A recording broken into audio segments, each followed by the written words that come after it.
안녕하세요 컴리니 여러분, 저는 영맨. 저는 고니고니입니다. 봄은 어디로 가고 부쩍 더워진 것 같지 않으세요? 네, 가정의 달 5월 하면 봄 날씨가 생각나는데 벌써 초여름 같은 날씨가 됐습니다. 5월에는 혹시 어디 놀러 갈 계획이 있으신가요? 5월에 근로자의 날도 일요일이고 부처님도 일요일 날에 오셔서 놀러 갈 계획은 없을 것 같네요. 집에서 아마 TV로 유튜브나 넷플릭스 보고 있지 않을까요? 저도 한번 해볼까요? 추천드리지 않습니다. 사람이 의욕이 좀 없어져요. 부쩍 더워진 날씨만큼 열정적으로 5월 월간 견적 시작해볼까요? 열정적이라. 네, 한번 가보시죠. 5월에 있는 컴퓨터 관련 이슈를 정리해드리는 시간. 첫 번째 소식은 무엇인가요? 4월 월간 견적에서 AMD 신규 CPU가 출시한다고 했었는데요. 그런데요? 구매를 좀 추천드리기 힘든 상황입니다. 기존 5600X, 5800X의 염가형 버전인 5600과 5700X가 출시는 되었는데요. 가격이 기존에 있는 5600X와 5800X보다 저렴하지가 않아요. 그럼 이번 달 월간 견적에는 탑재되지 않았나요? 네, 아무래도 아직 가격이 많이 높은 편이라 저렴해지기를 기다릴 수밖에 없을 것 같습니다. 5600과 5700X 가격이 저렴해지면 월간 견적에서도 만나보실 수 있겠죠? 그럼 이번에 새로 출시되는 5600과 5700X의 성능은 기존 제품에 비해서 어느 정도로 나오나요? 벤치마크 기준으로는 기존 제품보다 조금 떨어지는 면이 보이는데요. 많아봐야 1, 2%지만요. 게임 기준으로는 체감하기 힘들 정도로 차이가 없습니다. 더 저렴한 제품을 구매하시면 됩니다. 하지만 예외적으로 5700X는 5800X에 비해서 작업용 성능만 좀 떨어진다는 사실. 5700X 구매 시에는 그 점만 참조해 주시면 될 것 같아요. 그렇군요. 그럼 두 번째 소식은 어떤 건가요? 인텔과 AMD에서 새로운 CPU가 출시되었습니다. 인텔은 i9 12900KS, 라이젠 7 5800X 3D 제품 말씀이신 거죠? 지난달에 말씀드렸는데 기억하고 계시네요? 그럼요. 두 제품 주요 특징과 성능은 어떻게 나왔나요? 먼저 인텔 i9 12900KS의 경우에는 클럭이 12900K 대비 부스트 클럭 기준 5.2GHz에서 5.5GHz로 오른 만큼 성능이 올라갔습니다. 사실 이 부분은 충분히 예상이 가능했었기 때문에 12세대 CPU가 처음 나왔을 때만큼 놀랍지는 않네요. 예상만큼 좋다는 거죠. 그쵸. 생각보다 발열도 있는 편이다 보니까 스냉 쿨러를 기본적으로 장착하셔야 되겠더라고요. 그래도 일반 소비자용 CPU들 중에서는 최고의 성능을 가진 제품입니다. 게이밍에 타협이 없으신 분들에게 강력 추천드립니다. 근데 다음으로 소개해 주실 라이젠 7 5800X 3D 제품의 성능이 AMD 피셜로는 12900K와 비슷하다고 얘기했었는데 실제로 성능이 비슷한가요? 반은 맞고 반은 틀렸다고 보시는 게 좋을 것 같아요. 네? 그러면 성능 향상이 아예 없다는 말씀이신 건가요? 우선 작업 성능 기준으로는 기존 라이젠 7 5800X에 비교해서 별 차이가 없어요. 오히려 클럭이 내려간 만큼 조금 떨어지는 편입니다. 그럼 성능 향상이 아예 없다는 말씀이신 건가요? 그렇지는 않습니다. 작업용 프로그램에서 성능 향상이 없다는 거지 게이밍에서는 완전 다른 모습을 보여주거든요.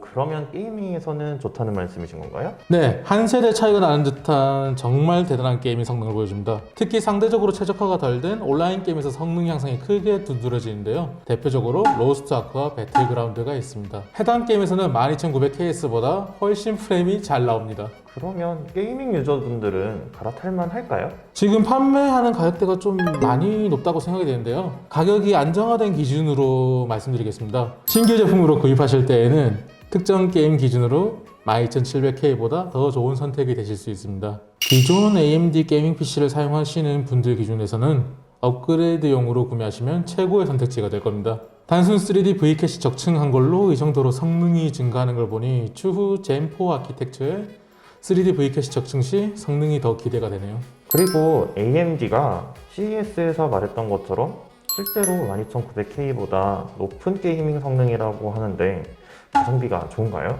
60만원대 CPU가 90만원대 CPU한테 게임 성능에서 이기는 경우가 보이니 게임 기준으로는 가성비가 좋다고 할 수는 있죠. 하지만 그래도 출시가가 아직 높아 보여요. 가격 안정화가 되면 찾는 수요가 좀 더 늘어나지 않을까 생각이 돼요. 지금까지 5월 주요 이슈를 전달해 드렸으니까 이제 저희가 준비한 5월 월간 견적 소개해 드릴까요? 5월 월간 견적 설명드리기 전에 참고사항으로 월간 견적에 표시되는 가격은 녹음일 기준 가격으로 표시합니다. 제품들의 현재 가격을 알고 싶으신 분들은 하단에 링크가 있으니까 클릭해서 확인해 주세요. 첫 번째 견적은 사무용으로 많이 사용하시는 그 구성인 것 같은데요. 네, 맞습니다. 가정의 달인 만큼 사무용이 아닌 고스톱 막고용 PC로 추천드리고 있습니다. 근데 12세대 CPU가 나온 지도 제법 시간이 지났는데 아직도 이 사양이 여전히 가성비 PC인가요? 네, 아직 인텔 12세대인 i3 12100 가격이 16만원 후반대네요. 저번 주보다 좀 떨어졌지만 15만원 이하 저가 CPU 라인업에서는 인텔 11세대 제품을 아직 추천드립니다. H610 메인보드나 12100 가격이 내려가지 않는 이상 30만원대 사무용 PC는 만백이 탑재된 PC가 계속 가성비가 좋을 것으로 보입니다. 어르신분들이 고스톱, 막고, 섰다와 같이 게임을 즐기시기에 아주 충분하고요. 집에서 간단한 웹서핑이나 영상 시청, 사무용으로 사용하시기에도 알맞은 제품이네요. 보통 이런 PC를 좀 효도용 PC라고 많이 부르죠.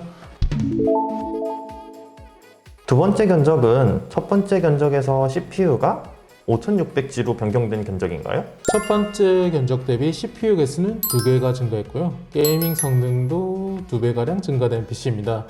항상 내장 그래픽 탑재 PC 설명드릴 때 강조하는 내용이지만 듀얼 메모리 구성을 하면 내장 그래픽 성능이 더 증가하고요. 그래픽카드 가격이 높았을 때는 대용으로 많이 찾으셨던 CPU가 이제는 어떤 용도로 사용하면 좋을까요?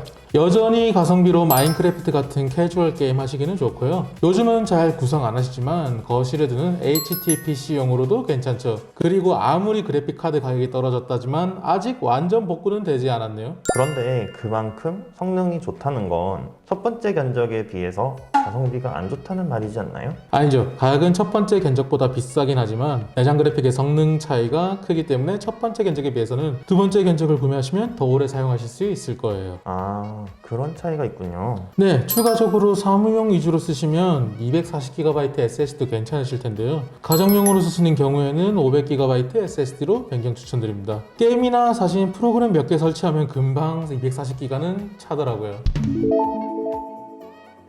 세 번째 견적은 게이밍 PC 중에서도 가성비가 좋다는 구성 아닌가요?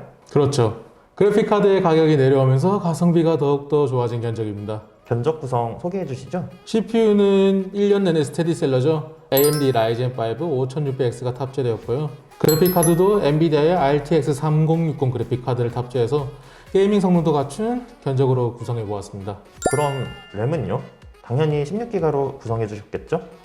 그럼요. 당연히 8기가 2장 16GB로 구성하였습니다. 요즘 게임들의 용량도 점차 많아지는 추세여서 SSD도 기본 240GB가 아닌 500GB로 구성하였습니다.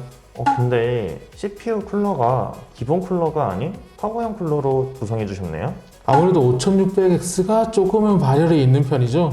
그래서 타워형 쿨러를 추가로 구성하여 발열을 해소하였습니다. 그런데 메인보드가 저번 달과 다르게 B450이 아닌 B550으로 한 단계 업그레이드가 되었는데 무슨 이슈가 있었나요? B450이 조금 더 저렴해서 많이 사용을 했었는데요. 시장에서 지금 단종 수순에 들어가고 있어요. 그래서 기존 견적에 쓰던 B450을 B50으로 변경하였습니다. 아, 그렇군요. 그래픽카드는 RTX 3060이 들어가서 배그나 로아는 잘 돌아갈 것 같은데 어떤가요? 풀 HD로 플레이 충분히 가능하고요. 하지만 조금 더 높은 게이밍 성능을 원하시는 분들은 네 번째 견적을 한번 봐주시기 바랍니다.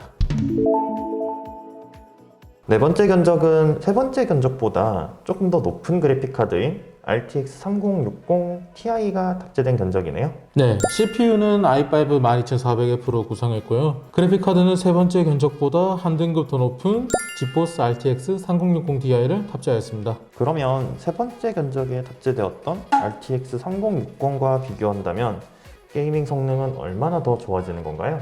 풀 HD 해상도 기준으로는 성능이 약 25%에서 30% 정도 차이가 납니다. 근데 세 번째 견적에서는 쿨러를 타워형으로 구성해 주셨었는데 네 번째 견적에서는 기본 쿨러로 구성하셨네요. 발열이 감당이 가능할까요? 네, 인텔의 기본 쿨러 성능이 12세대 들어가면서 예전보다 확실히 성능이 좋아졌어요.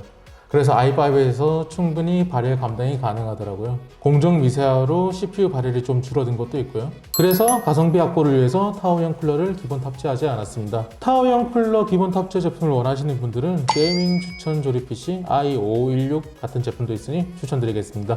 그럼 이견적으로는 게임이 어느 정도까지 가능할까요? 로스트아크, 배틀그라운드 같은 웬만한 온라인 게임들은 FHD에서 144프레임 충분히 플레이가 가능합니다. 그럼 이 사양에는 게이밍 모니터를 사용해도 괜찮을까요? 네, FHD 144Hz 게이밍 모니터 기준으로 RTX 3060 Ti가 가장 괜찮은 선택이죠.